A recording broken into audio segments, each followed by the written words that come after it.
محمد الرسول اللہ صلی اللہ علیہ وسلم کی ذات بابرکات کے لیے مختصر حمد و صلات کے بعد معزز سامعین کرام، معززات سامعات،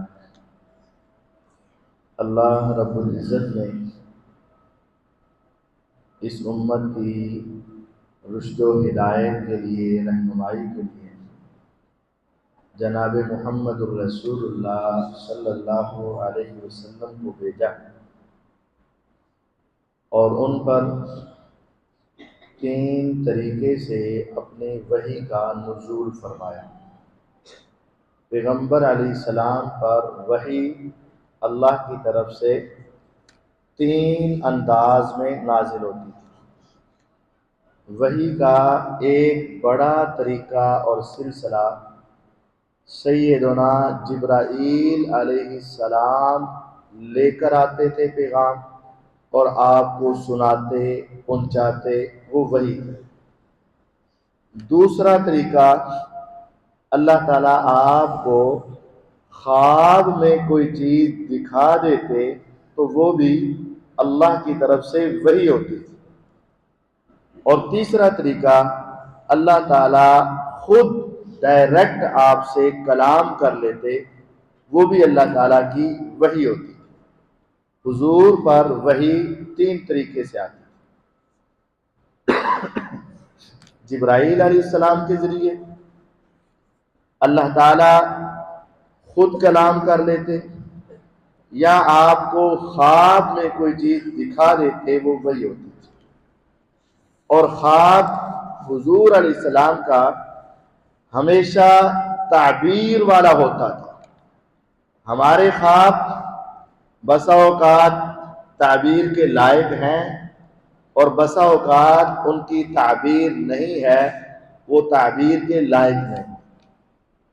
سیدنا ابراہیم علیہ السلام کو بھی اللہ تعالیٰ نے جب خواب میں دکھایا کہ وہ اپنے بیٹے کو ذبح کر رہے، انہوں نے جا کر اپنے بیٹے سے وہ خواب ذکر کیا، یا بنی انی ارا فی المنام انی اذبحک فانظر ماذا تری، اے میرے بیٹے، میں نے خواب میں دیکھا ہے کہ میں تمہیں ذبح کر رہا ہوں، اب تیرا کیا خیال ہے؟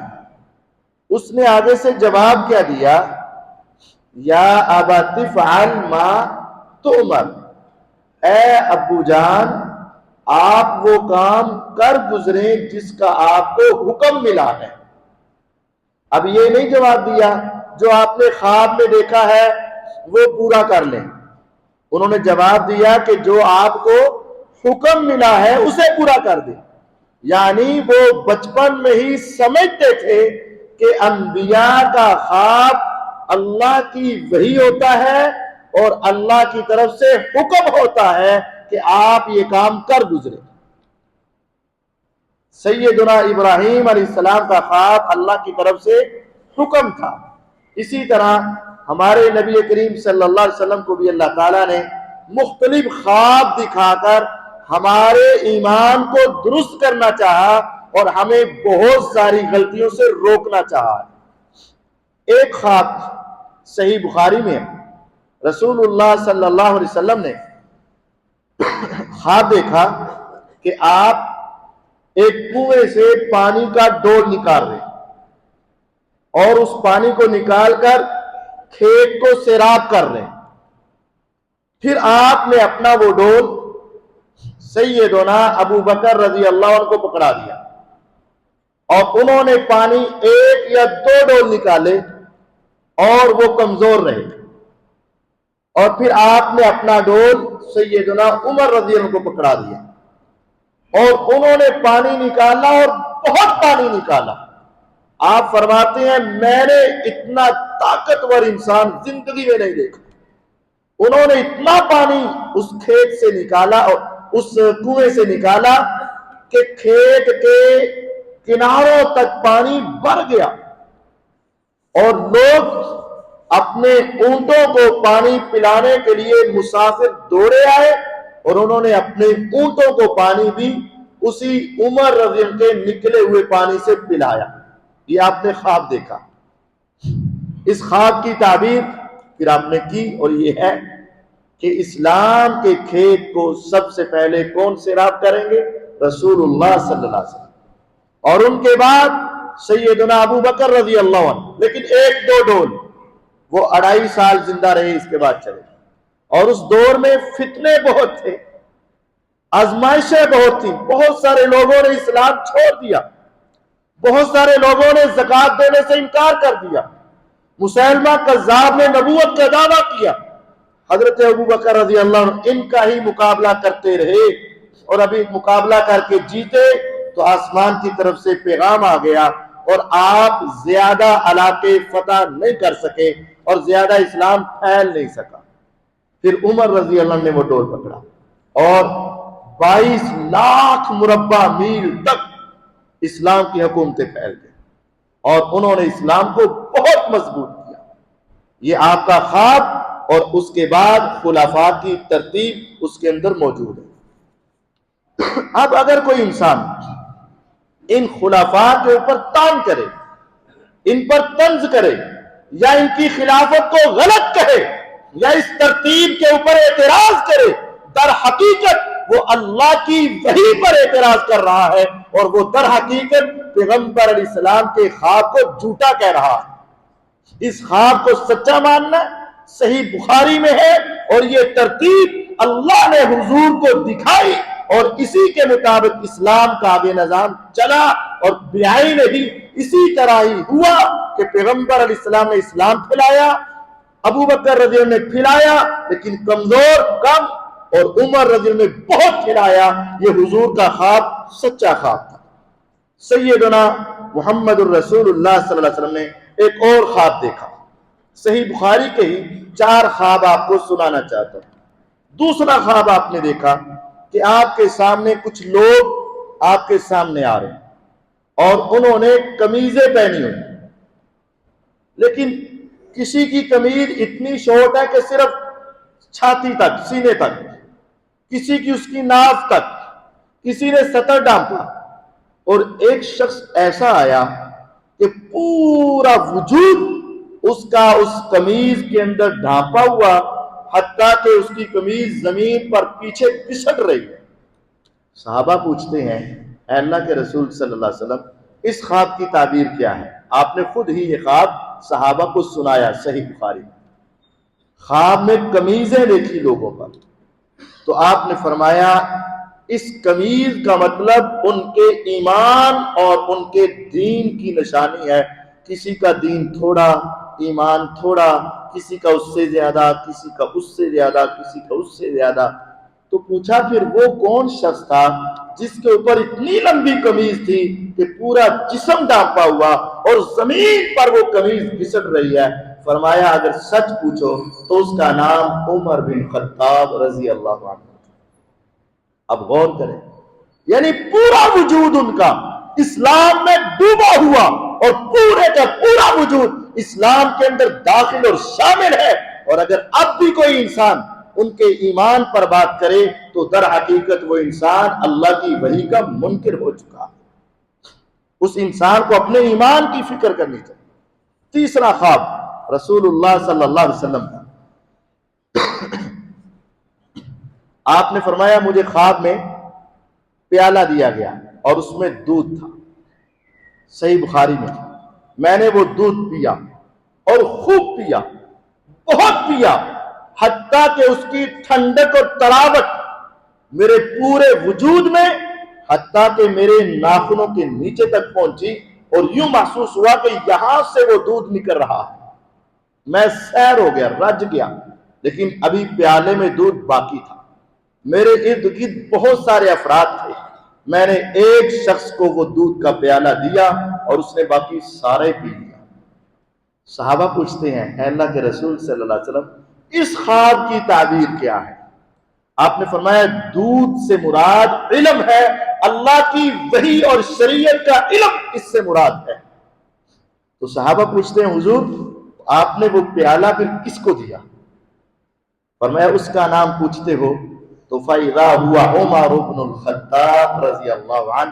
اس کا نام بھی عمر بن خطاب رضی اللہ عنہ.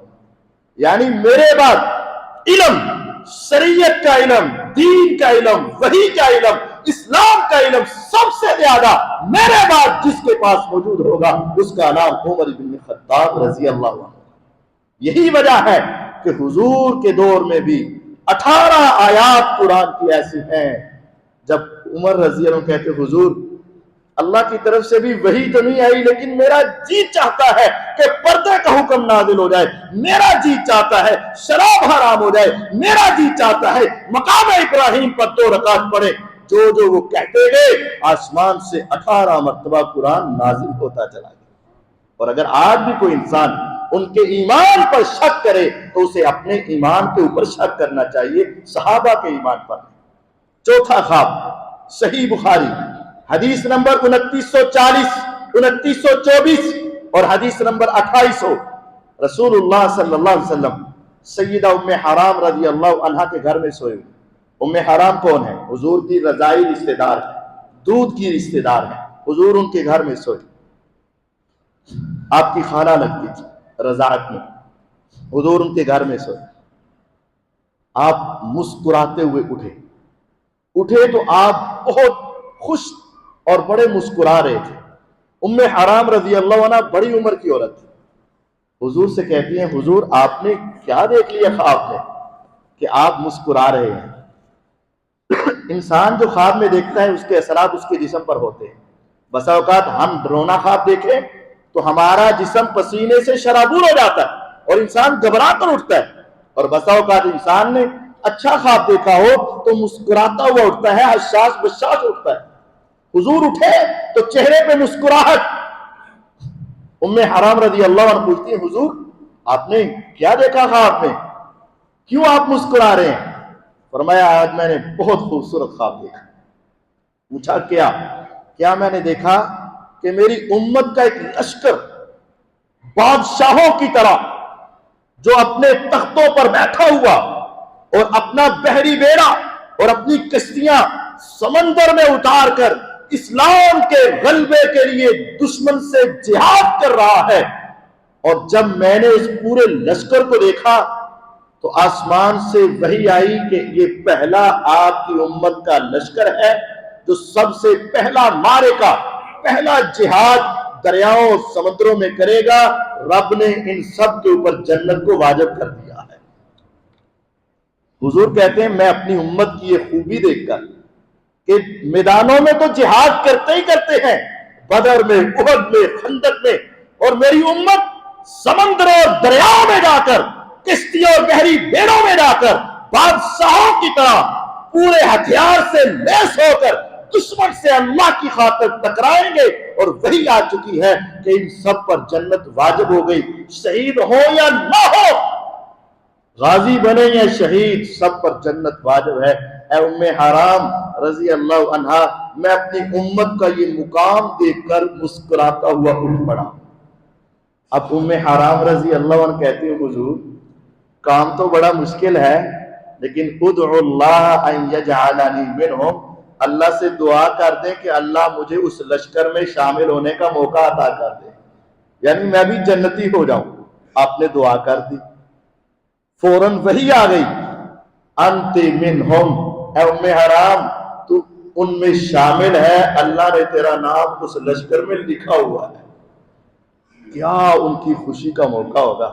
ایک انسان کے سامنے جنت کی بات ہو رہی ہو اور وہ نبی سے کہیں کہ مجھے ان میں شامل کروا دیں، اور نبوت کی زبان وحی کے ذریعے کہہ دے تیرا نام ان میں لکھا ہوا، یعنی اس کو موقع پر جنت کی ضمانت مل گئی. حضور دوبارہ سو گئے، میرے آقا دوبارہ سو گئے.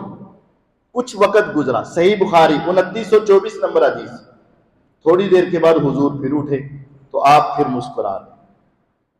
پوچھتی ہیں اللہ کے حبیب علیہ السلام اب آپ نے کیا خواب دیکھا؟ فرمایا اب میں نے خواب دیکھا کہ میری امت کا ایک لشکر جو سب سے پہلے قسطنطنیہ جو آج کل ترکی کا استنبول شہر ہے، جو سب سے پہلے اس استنبول پر حملہ کرے گا اسلام کی خاطر، ان سب کو بھی میرے رب نے معاف کر دیا ہے، جنتی بنا دیا. ام حرام رضی اللہ عنہ پھر کہتی ہیں حضور اللہ سے دعا کرتے کہ میں ان میں شامل ہو جاؤں. آپ نے فرمایا انت من الاولین، تو پہلے گروپ میں ہے، دوسرے گروپ میں تو شامل نہیں. یہ بھی وحی کے ذریعے بتایا. حضور کو کیسے پتا چلا کہ پہلے میں ہے دوسرے میں نہیں؟ وحی کے ذریعے بتایا. اور اٹھاؤ صحیح بخاری حدیث نمبر 2400 2800، پیغمبر علیہ الصلوۃ والسلام کو گزرے ہوئے 25 سال گزر گئے. 25 سال آقا کو اس دنیا سے گئے ہو گئے. ابو بکر رضی اللہ عنہ فوت، سیدنا عمر رضی اللہ عنہ شہید، عثمان رضی اللہ عنہ کا دور خلافت، اور وہ بھی آخری وقت میں. اسلام 44 لاکھ مربع میل تک پھیل گیا. جب پورے اسلام کے جھنڈے دنیا کے کناروں تک گاڑے گئے اور دشمن میدانوں میں مسلمانوں کا مقابلہ نہ کر سکا، اور اب روم نے یہ سوچا کہ دریاؤں کے پیچھے سے، سمندروں کے راستے سے مسلمانوں کے جو علاقے قریب ہیں، ہم ادھر سے آ کر مسلمانوں پر حملہ کریں گے، اور مسلمانوں کے پاس بحری بیڑے نہیں، یہ طاقت نہیں، ہمارا وہ مقابلہ نہیں کر پائیں گے اور ہم مسلمانوں کا نقصان کرتے چلے جائیں گے. یہ انہوں نے سوچا. جب انہوں نے 2 حملے کیے تو سیدنا امیر معاویہ رضی اللہ تعالی عنہ نے خط لکھا سیدنا عثمان رضی اللہ عنہ کو کہ آپ ہمیں اجازت دیں، ہم سمندر کے لیے بھی تیاری کریں اور ان دشمنوں سے مقابلہ کریں. انہوں نے کہا ابھی ہمارے پاس یہ طاقت اور استطاعت نہیں، ابھی ہمارے پاس یہ ہتھیار، اسلحہ اور ان کا مقابلہ کرنے کا موقع نہیں ہے. آپ نے فرمایا صرف آپ اجازت دے دیں، تیاری کرنا امیر معاویہ کی ذمہ داری ہے رضی اللہ عنہ. اجازت ملی. 35 ہجری کے اندر مسلمانوں کی 200 کشتیاں 3 مہینوں میں تیار ہو کر بحر اخضر میں اتر چکی تھی، اور ساری اسلامی مملکت کے اندر اعلان ہوا کہاں ہے وہ بہادر، کہاں ہے وہ جہاد کرنے والے، کہاں ہے وہ لشکر جو سمندروں میں کود جائے اور دشمن کا مقابلہ کرے. ان کو تیرنا بھی آتا ہو اور دشمن کا مقابلہ کرنا بھی آتا ہو. پوری دنیا سے جب مسلمان مجاہد جمع ہونے لگے، یہ اعلان مدینے میں ہوا. مدینے میں ام حرام رضی اللہ عنہا، بوڑھی عورت، اپنے خامن عبادہ بن صامت رضی اللہ تعالیٰ کو ساتھ لیا، مدینے سے نکلی، شام میں پہنچی، دمشق میں پہنچی، امیر معاویہ رضی کے سامنے پہنچی. کہا میرا نام بھی اس کے اندر لکھ لو. کہا بوڑھی اماں، پہلا جہادی قافلہ ہے، دریاؤں میں سمندروں میں کودنا ہے، کشتی الٹ بھی سکتی ہے، آپ کو تیرنا آتا ہے، وہاں جہاد کرنا ہے، کوئی سیر و تفریح تھوڑی نہ ہے. فرمایا بس میری ایک بات سن لو، اس کے بعد تمہارا جی چاہے تو رکھ لو نام، نہیں چاہے تو نہ رکھو. کہا سنائیے. کہا حضور میرے ہی گھر میں لیٹے ہوئے تھے اور حضور مسکرا کر اٹھے تھے، اور وہ ساری حدیث سنائی. اور میں نے حضور سے کہا تھا کہ آسمان والے سے دعا کر دو کہ اللہ مجھے بھی ان میں شامل فرما لے. تو آپ نے وحی کے ذریعے کہا تھا تو ان میں شامل ہے. اب اس کے بعد اگر آپ لے جانا چاہیں تو لے جائیں. اب وہ کیسے انکار کر سکتے تھے؟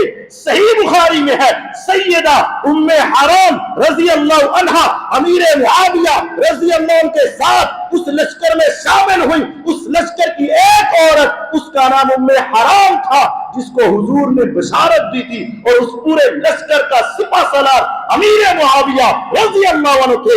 صحیح بخاری میں موجود ہے.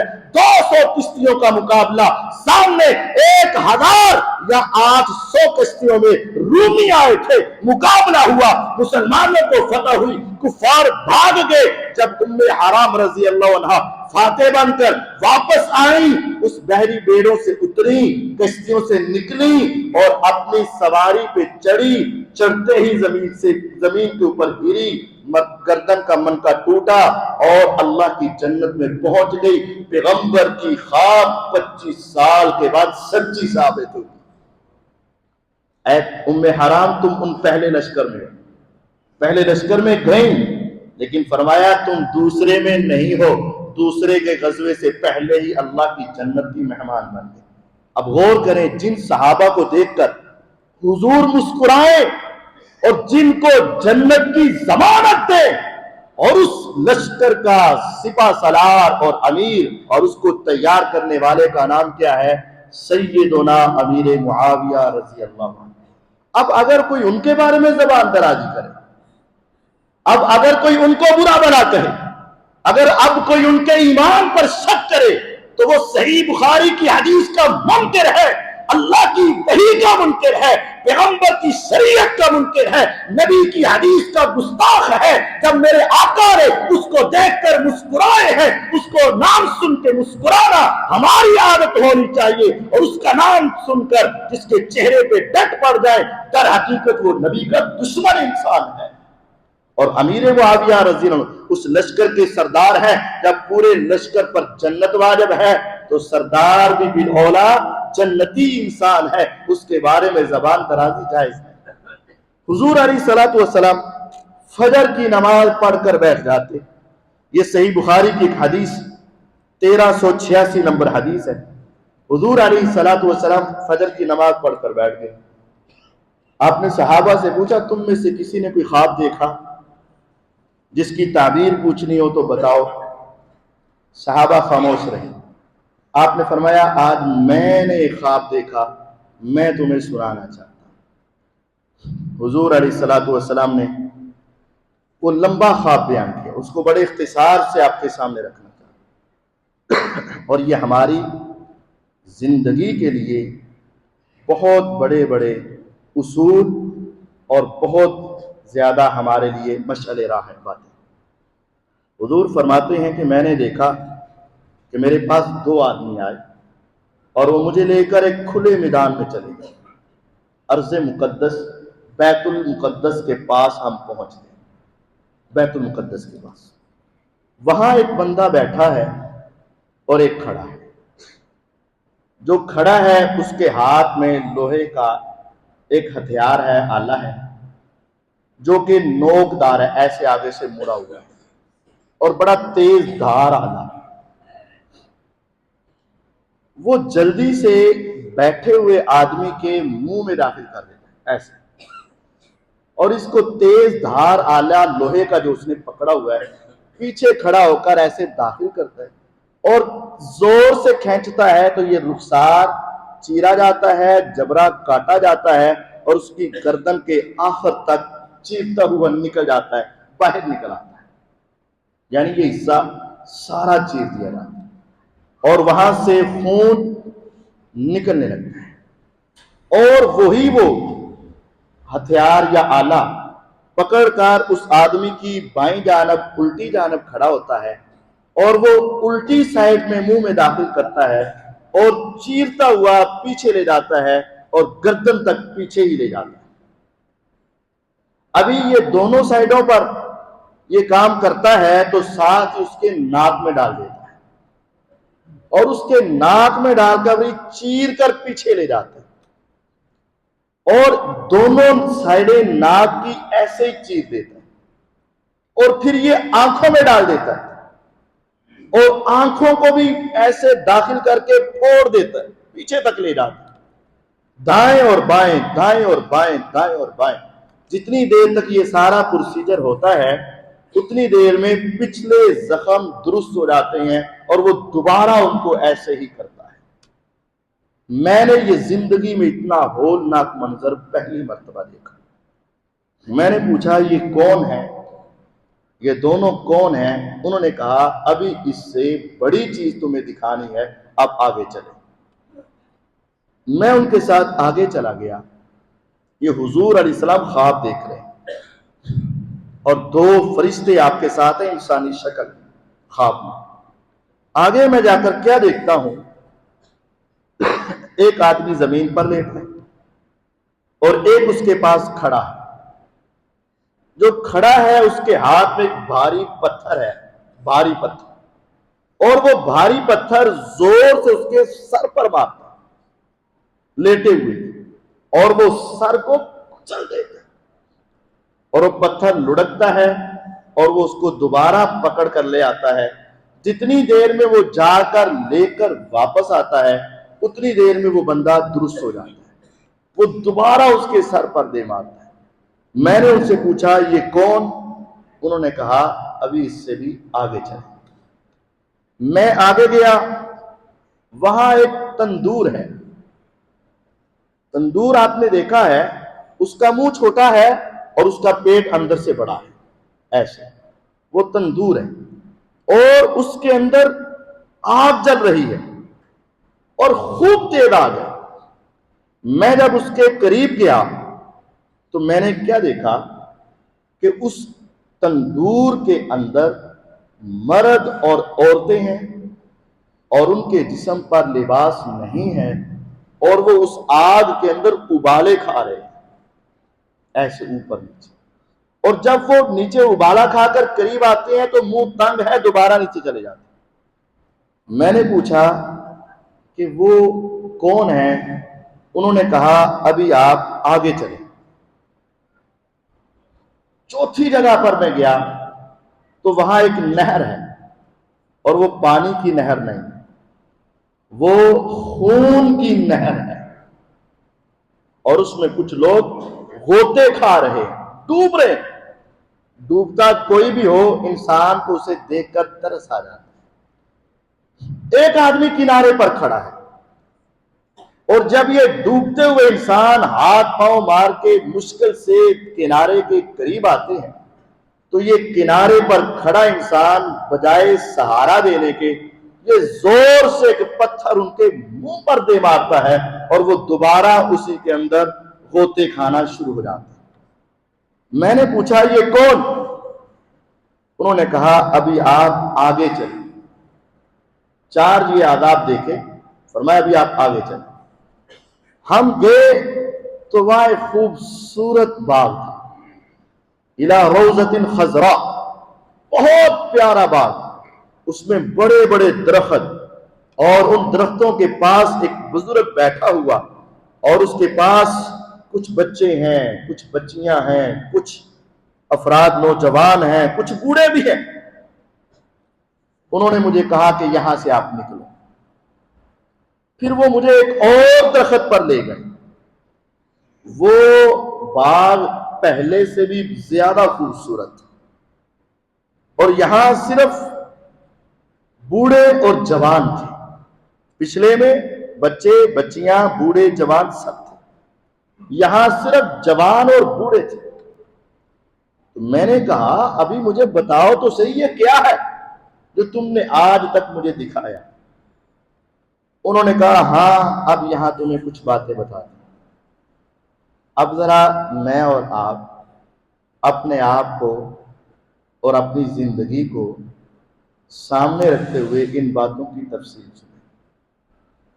آپ نے فرمایا کہ مجھے انہوں نے کہا سب سے پہلا شخص کون تھا؟ جو بیٹھا ہوا تھا، اور اس کے پاس ایک آدمی کھڑا تھا، اور اس کے ہاتھ میں ایک تیز دھار آلہ تھا جو اس کے منہ کو، ناک کو، آنکھ کو چیر رہا تھا۔ انہوں نے کہا پہلا وہ شخص جس کو آپ نے دیکھا کہ اس کا ناک، منہ اور آنکھیں چیری جا رہی ہیں، یہ وہ شخص ہے فَكَذَّابٌ يُحَدِّثُ بِالْكَذْبَ فَتُحْمَلُ عَنْهُ حَتَّى تَبْلُغَ الْآفَاقَ۔ یہ آپ کی امت کا وہ جھوٹا انسان جو جھوٹ بولتا دن چڑھے، صبح سویرے، اور شام سے پہلے اس کا جھوٹ جو ہے دنیا کے کناروں تک پہنچ جاتا، یہ جھوٹے انسان کی سزا ہے۔ جھوٹا انسان۔ اب یہاں دو باتیں قابل غور ہیں۔ ایک بات کہ جھوٹ بولنا کتنا بڑا جرم ہے، کتنا بڑا جرم ہے کہ جھوٹ بولنا اتنا بڑا جرم کہ انسان کے رخسار، ناک اور آنکھیں پھوڑ کے رکھ دی جائیں گی، چیر کے رکھ دیا جائے گا، اور یہ مسلسل ایسا ہوگا۔ اور دوسری بات غور کریں، صحابہ نے حضور کی حدیثوں کو عقل پر نہیں پرکھا، حضور کی حدیثوں کو انہوں نے عقل کے پیمانے پر پرکھ کر قبول اور رد نہیں کیا۔ کیسے؟ اس دور میں اگر کوئی انسان صبح جھوٹ بولتا تو کیا رات تک دنیا کے کناروں میں خبر پہنچ سکتی تھی؟ نہیں، اس وقت نظام ہی کوئی نہیں، یہ کمیونیکیشن کا نظام نہیں تھا، یہ فون، یہ رابطے ایسا نہیں تھا۔ وہاں تو ڈاک کا نظام بھی نہیں تھا، بس بادشاہوں کے پاس تھا، اور وہ بھی ایک طرف ڈاک بھیجے تو گھوڑا کتنی تیز جائے گا، گھوڑے سے تیز رفتار چیز ہی کوئی نہیں تھی۔ تو دنیا کے کنارے تک گھوڑا صبح چلے شام کو پہنچ سکتا ہے؟ نہیں، وہ تو مکے سے مدینے نہیں پہنچ سکتا تھا، دنیا کے کنارے کہاں۔ اب حضور نے کہا کہ صبح کے وقت جھوٹ بولا شام سے پہلے دنیا کے کناروں تک، وہ کہتے حضور تسی کسی اور دی گل کر دے، ساڈی امت سے ہو ہی نہیں سکتا۔ اگر عقل چلاتے تو کہنا حضور ہے تو گل بنتی ہی نہیں، انہوں نے سچ سمجھا، انہوں نے حضور کی حدیثوں کو اپنی عقل کے ساتھ نہیں سمجھا۔ اور دوسری، آج کے دور میں دیکھیں، ہمارا موبائل استعمال ہوتا ہے، ہماری فیس بک استعمال ہوتی ہے، ہمارا واٹس ایپ استعمال ہوتا ہے، اور اس میں کیا ہے، صبح صبح اکثر لوگوں نے جو رات کو آئے ہوئے میسج ہے، فجر پڑھی یا نہیں پڑھی، لیکن موبائل ضرور دیکھا، اور جنہیں میسج آئے نے سارے آگے بھیج دیے، فارورڈ کر دیے۔ اب وہ آگے کیا ہے، آگے والے نے آگے بھیج دی، اس نے اس سے آگے، اس نے اس سے آگے، 1 گھنٹے 2 گھنٹے میں پوری دنیا کے کناروں تک وہ بات پہنچ جاتی ہے۔ جھوٹ بھی ہوتا ہے، فراڈ بھی ہوتا ہے، دھوکہ بھی ہوتا ہے، اور بہت سارے لوگ ایسا کرتے ہیں، جان بوجھ کر ایسا کرتے ہیں۔ تو یہ جھوٹے آدمی کی سزا ہے، اور سخت ترین سزا ہے۔ اس وجہ سے اپنے موبائل کا استعمال سوچ سمجھ کر کریں۔ دوسرا، وہ انسان جو لیٹا ہوا تھا اور ایک آدمی پتھر اس کے سر پہ مار رہا تھا، فنام فرجل علمہ اللہ القرآن فنام عنہ باللیل ولم يعمل فیہ بالنہار۔ جس کو اللہ نے قرآن کا علم دیا، دین کا علم دیا، سمجھ دی اس کو، نہ دن کو اس پر عمل کیا نہ رات کو اس پر عمل کیا، اور عشاء کی نماز پڑھے بغیر سو گیا، اس آدمی کی یہ سزا ہے کہ اس کا سر کچل کے رکھ دیا جائے۔ سر کے ساتھ اس کی مشابہت ہے۔ سویا سکون لینے کے لیے، آرام کیا سکون لینے کے لیے، فرمایا جس سر کو تو نے آرام اور سکون کے لیے استعمال کیا، لیکن تو نے نماز نہ پڑھی اور دن اور رات اس قرآن پر عمل نہ کیا، بے عمل عالم اور بے نماز کا انجام یہ ہے کہ اس کا سر قیامت تک کچل کے رکھ دیا جائے۔ تیسرا، وہ شخص جو آپ نے تندور میں دیکھے تھے، مرد اور عورت تھے، جسم پہ لباس نہیں تھا، آگ میں جل رہے تھے، تندور میں چھپے، باہر سے نظر نہیں آ رہے، اس کی بھی مشابہت ہے۔ یہ زانی تھے جو لوگوں سے چھپنے کی کوشش کرتے تھے، یہ تندور میں آ گئے، اور یہ مرد اور عورت تھے، اور زنا میں مرد اور عورت ہوتے، اور وہ اپنا لباس وہاں ان کا نہیں ہے تندور میں، کیونکہ یہ دنیا میں اپنا لباس ایک دوسرے کے سامنے اتار دیتے ہیں، اور یہ آگ میں جل رہے ہیں۔ یہ دنیا میں اپنی آگ کو ٹھنڈا کرنا چاہتے تھے، اور یہاں کی آگ کو تپش میں اندر ابل رہے ہیں، اور یہ قیامت تک اسی آگ کے اندر ابالے کھاتے رہیں گے جو دنیا میں زنا کرنے والے انسان تھے۔ اور آج زنا کو انجوائمنٹ، شادی مہنگی ہے، نکاح مہنگا ہے، زنا سستا ہے، اور ظلم کی بات یہ ہے اگر آج کوئی انسان اپنی ضرورت کے تحت نکاح کرنا چاہے، ماں باپ بھی اس پر زبان کستے ہیں، بہن بھائی بھی آوازیں دیتے ہیں، اور بیوی بھی کہتی ہے منہ کالا کر کے آ جا، زنا کر کے آ جا، گناہ کر کے آ جا، مجھے قبول ہے، لیکن اگر تو نے شادی کی تو ہمارا خاندان گزر جائے گا، بکھر جائے گا۔ دیندار گھرانے بھی زنا کو پسند کر لیں گے، نکاح کو پسند نہیں کریں گے، اور دنیا دار گھرانے تو کہتے ہی کہتے ہیں نکاح ہوتے خرچہ بہت ہے، نکاح کی ذمہ داریاں زیادہ ہیں، نکاح کے سیاپے زیادہ ہیں، اور زنا کے اندر موجے ہیں۔ ہاں، دنیا کے اندر یہ ہو سکتا ہے، لیکن آخرت برباد ہو جائے گی۔ اور اگر ہم نے خود اپنی اولادوں کا نکاح نہ کیا اور 35 سال کی بیٹیاں گھر میں بٹھا رکھی صرف اس وجہ سے، ہاں جی خاندان سے رشتہ نہیں لبدا، اپنی ٹکر دے نہیں مل دے، بس ہمارے سٹیٹس کے نہیں ہے، اور وہ بچی اسی طرح جلتی رہے اور وہ اپنا منہ کالا کر لے، اور اس وقت ہمیں غیرت یاد آ جاتی ہے، اور غیرت کے نام پہ قتل شروع ہو جاتی ہے۔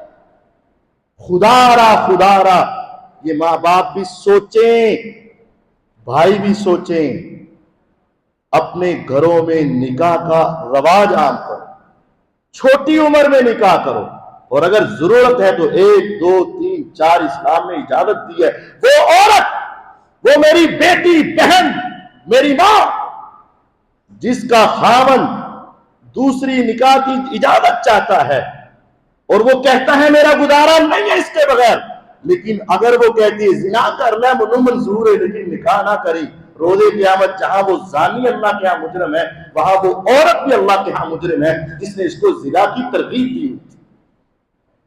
خدا را زنا سے بعد آ جائیں، شریعت کے اسلام کے جو جائز راستے ہیں ان کی طرف توجہ کریں اور اپنے گھروں کا ماحول پاک کریں، اپنی اولادوں کا ماحول پاک کریں اور ان کی عزتوں کی حفاظت کرنے کی کوشش کریں۔ اور آپ اس کا بہت بڑا سبب ہیں، اگر آپ نہیں نکاح کریں گے، آپ ان کے ساتھ اچھا سلوک نہیں کریں گے اور صرف جان بوجھ کے ان پر ظلم کریں گے کہ وہ بیچارے اپنی زندگی گزارنا چاہیں اور ہم صرف سٹیٹس لے کر بیٹھے رہیں، خاندان لے کر بیٹھے رہیں، اپنا بس قوم قبیلہ لے کر بیٹھے رہیں اور وہ گناہ میں مبتلا ہو جائے، جہاں وہ گناہگار ہیں وہ تو ہیں ہی ہیں، لیکن اگر تمہاری وجہ سے ہو رہا ہے تم بھی گناہگار۔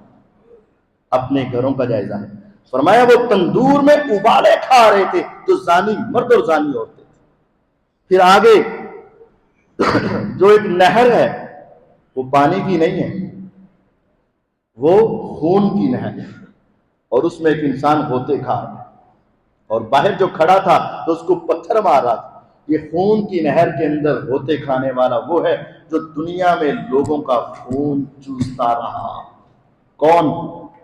آکل الربا، سود کھانے والا، سود خور، حرام خور، سود کے پیسے سے عیاشی کرنے والا، سود کے پیسے سے دنیا کے اندر چودراہٹیں کرنے والا آج خون کی ندی میں ہوتے کھا کے مر رہا ہے، اور جب مرتا مرتا کنارے پر آتا ہے تو وہ فرشتہ زوردار پتھر اس کے منہ میں دے مارتا ہے، وہ دوبارہ ہوتے کھاتا ہے اور اس کو سہارا دینے والا کوئی نہیں۔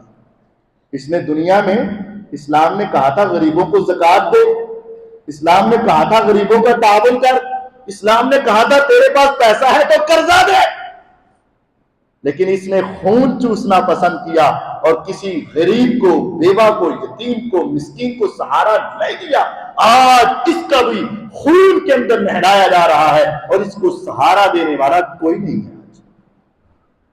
پھر آپ نے فرمایا جب ہم اوپر گئے تھے ایک باغ میں جہاں بزرگ بھی تھے، بچے بھی تھے، عورتیں بھی تھیں، اور وہاں خوبصورت ترین باغ تھا، وہ جنت تھی، اور جو وہاں بزرگ تھے وہ سیدنا ابراہیم علیہ السلام تھے۔ پھر کہا گیا جو پہلا گھر آپ کو دکھایا گیا وہ عام مسلمانوں کی جنت تھی، اور جہاں تو آپ کھڑے ہیں، جہاں جوان اور بوڑھے ہیں، بس یہ شہداء کا گھر ہے، یہاں سارے شہداء آئیں گے، اور اس کا نام جبرائیل علیہ السلام ہے اور میرا نام میکائیل علیہ السلام ہے۔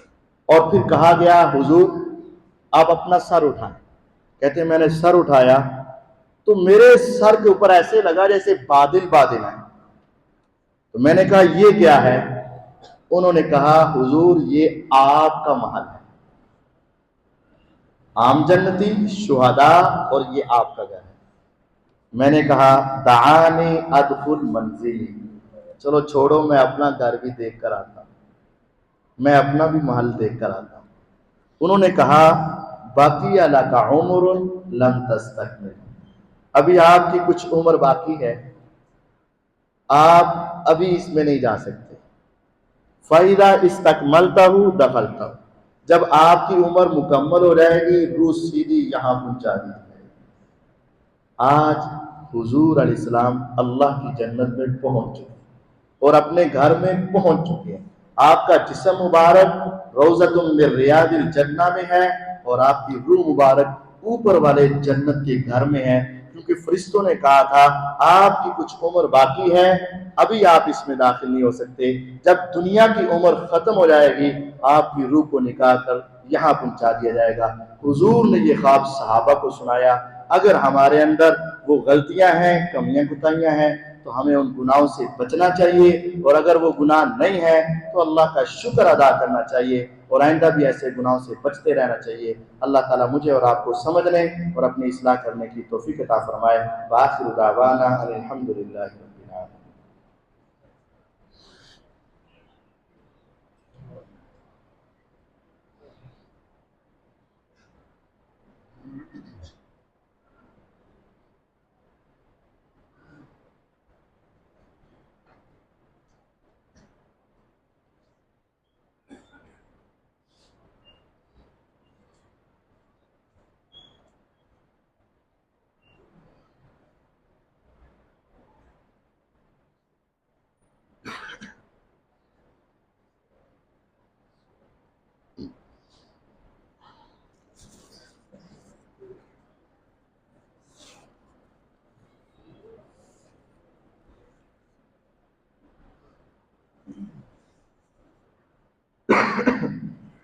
ایک اعلان ہے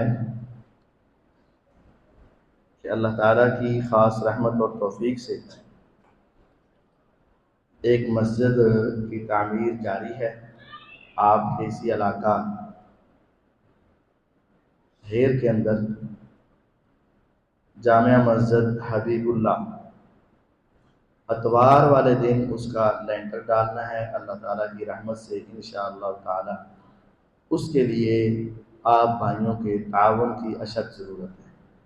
جو بھائی مٹیریل کی صورت میں تعاون کرنا چاہے وہ مٹیریل کی صورت میں کرے، اور ہمیں زیادہ اس میں خوشی ہوگی، اور جو شخص مزدوری کی شکل میں، پیسے کی شکل میں تعاون کرنا چاہے وہ پیسے کی شکل میں تعاون کر لے، اور اس کو اپنے لیے غنیمت سمجھے۔ یہ لینٹر اتوار کو ڈل ہی جائے گا، میرا حصہ ہوا تب بھی، نہیں ہوا تو تب بھی۔ اللہ تعالیٰ کے کام کبھی نہیں رکتے۔ ہماری خوش قسمتی ہوتی ہے کہ میرا بھی اور آپ کا بھی ہر جگہ پہ جتنی استطاعت ہے حصہ ڈال جائے۔ کوئی شخص ایسا نہیں ہے جو ایک بوری سیمنٹ کی نہ دے سکے۔ 1400-1500 روپیہ ہر ایک مہمان آ جائے نا، ایک مہمان آ جائے اور کہ یار روٹی کھانی، اس سے پہلے تجھے کھوا دو، 1400-1500 لگ جائے گا۔ اور اگر 2 4 6 آ جائیں تو لگ جاتے ہیں نا۔ تو یہ اللہ کے نام پر اگر ہم لگوا لیں، اور روزے قیامت یومئذ تحدث اخبارہا، یہ زمین نے اپنی خبریں بتانی ہیں، وہ بتائیں گے یا اللہ یہ اس کا حلال کا پیسہ لگا تھا اور لوگوں نے نماز پڑھی، یہ اس کا لگا تھا، یہاں اس کا لگا تھا، یہاں اس کا لگا تھا۔ کاش کہ روزے قیامت ہمارے حق میں گواہی دینے والی زمین زیادہ ہو۔ گناہوں والی زمین بھی بولنی ہے اور نیکیوں والی زمین بھی بولنی ہے۔ کاش آپ کی اور میری گناہوں کی زمینیں ختم ہو جائیں اور نیکی کی زمینیں ہماری روز قیامت گواہی دینے والی ہیں۔ تو یہ اللہ کا گھر ہے، ہر شخص ضرور اپنی اپنی استطاعت کے مطابق بڑھ چڑھ کر حصہ ڈالے۔ جتنا دیں گے اپنے لیے دیں گے، جتنا دیں گے اپنی آخرت کے لیے دیں گے، جتنا دیں گے روز قیامت آپ کے حق میں آئے گا۔ فَمَن يَعْمَلْ مِثْقَالَ ذَرَّةٍ خَيْرًا يَرَهُ، جس نے ایک ذرے کے برابر بھی نیکی کی اس کو مل جائے گی۔ اس روز اللہ ان کی نیکیوں میں کمی نہیں کرے گا۔ تو تمام بھائی ضرور، باہر 2 بھائی کھڑے ہوں گے، ہر شخص اپنا جتنا بھی ممکن ہو اپنا حصہ ضرور ڈال کے جائیں، کوئی شخص بغیر حصے کے نہ جائے۔ اللہ تعالیٰ آپ کا دیا ہوا قبول فرمائے۔ سوال ہے، کیا کرسی پر بیٹھ کر نماز ادا کرنا درست ہے؟ اگر تو سوال پوچھنا ہی مقصود ہے تو سمجھ لیں، اور اگر کسی کا مذاق اڑانا یا کسی کو ٹچکر کرنا مقصود ہے تو پھر اپنی اصلاح کریں۔ دیکھیں، شریعت نے یہ کہا ہے اگر آپ کھڑے ہو کر نماز پڑھ سکتے ہیں تو کھڑے ہو کر نماز پڑھنا فرض ہے۔ اگر آپ کھڑے ہو کر نماز نہیں پڑھ سکتے تو آپ بیٹھ کر نماز پڑھ لیں۔ اگر آپ بیٹھ کر بھی نماز نہیں پڑھ سکتے تو لیٹ کر پڑھ لیں۔ لیٹ کر بھی اگر آپ حرکت نہیں کر سکتے تو آپ تصور سے ہی پڑھ لیں، چاہے قبلہ رخ ہو یا نہ ہو۔ یعنی یہ ہر انسان کی اپنی استطاعت پر ہے۔ میں بیمار ہوتا ہوں مجھ سے برداشت نہیں ہوتا، دوسرا آدمی اتنا بیمار ہوتا ہے اس میں قوت برداشت ہے، تو وہ مجھے کہ لے ممی تے بیمار ہے نا تو میں تے بڑھنا بے تیرے کو کیوں نہیں پڑی جانتی؟ بھئی میں نے اپنا جواب اللہ کو دینا ہے اور تو نے اس وجہ سے کسی دوسرے پر تان نہ کرو۔ اگر تمہیں تان ہے تو پھر ہم یہ دعا کرتے اللہ کرے تینوں وہ بیماری لگ دے، پھر دیکھ لیں گے تو پڑھنا کہ نہیں۔ اس وقت کہتے نہیں کر صاحب احدی دعا نہیں۔ تو بھئی کسی پر تان نہیں کرنا، اپنا اپنا جواب دیں۔ اگر میرے پاس کھڑے ہو کر نماز پڑھنے کی طاقت ہے اور میں پھر بھی بیٹھ کر پڑھ رہا ہوں تو اس کا جواب میں نے دینا ہے، تب میری نماز درست نہیں ہے۔ اور اگر بیٹھ کر پڑھنے کی طاقت ہے، میں جان بوجھ کر لیٹ کر پڑھ رہا ہوں، آپ میرے اوپر انگلی نہیں اٹھا سکتے، میں نے اپنا جواب اللہ کو دینا ہے، یہ میرا اور اللہ کا معاملہ ہے۔ اسی طرح ایک انسان میں نیچے بیٹھنے کی طاقت ہے، اس کے لیے یہی ہے کہ وہ نیچے بیٹھ کر نماز پڑھے۔ ایک انسان کی کمر کا مسئلہ ہے، گھٹنوں کا مسئلہ ہے، یا کوئی اور مسئلہ ہے کہ وہ نیچے نہیں بیٹھ سکتا، وہ اپنی مجبوری میں کرسی پر بیٹھ کر پڑھنا چاہے کرسی پر بیٹھ کر پڑھ لے، چارپائی پہ بیٹھ کے پڑھنا چاہے چارپائی پہ پڑھ لے۔ یہ ہر انسان کی اپنی استطاعت کے اوپر موقوف ہے۔ ہاں اگر کھڑے ہو کر پڑھ سکتے ہو افضل، سب سے بہتر۔ بیٹھ کر زمین پر بیٹھ کر پڑھ سکتے ہو بہتر۔ مثلا ایک سادہ سا بخار ہے، لمبی دیر کھڑا نہیں ہوا جاتا تو وہ تو زمین پر بھی بیٹھ سکتا ہے، تو بہتر ہے زمین پر بیٹھ۔ لیکن اگر اس کو کوئی ایسی تکلیف ہے کہ زمین پر نہیں بیٹھ سکتا، چل سکتا ہے، ایسی کہنے لگ ایڈی سارا دن توڑتا رہنا ہے تو نماز والی تو کرسی پہ بیٹھ جانا ہے، بھائی یہ اس کا معاملہ ہے، اس کو سمجھائیں۔ ہو سکتا ہے چلنے میں اسے تکلیف نہ ہو لیکن گھٹنوں میں ایسی تکلیف ہو، کمر میں ایسی تکلیف ہو، کسی اور جگہ پہ ایسی تکلیف ہو، اس سے بیٹھ کر نہیں اٹھا جاتا، تو کرسی پر، پلنگ پر، چارپائی پر، جہاں بھی اصل قانون یہ یاد رکھیں جیسے ممکن ہے نماز پڑھو، کھڑے ہو کر، کھڑے ہو کر، نہیں طاقت بیٹھ کر، بیٹھنے میں زمین زیادہ بہتر ہے، اگر زمین پر نہیں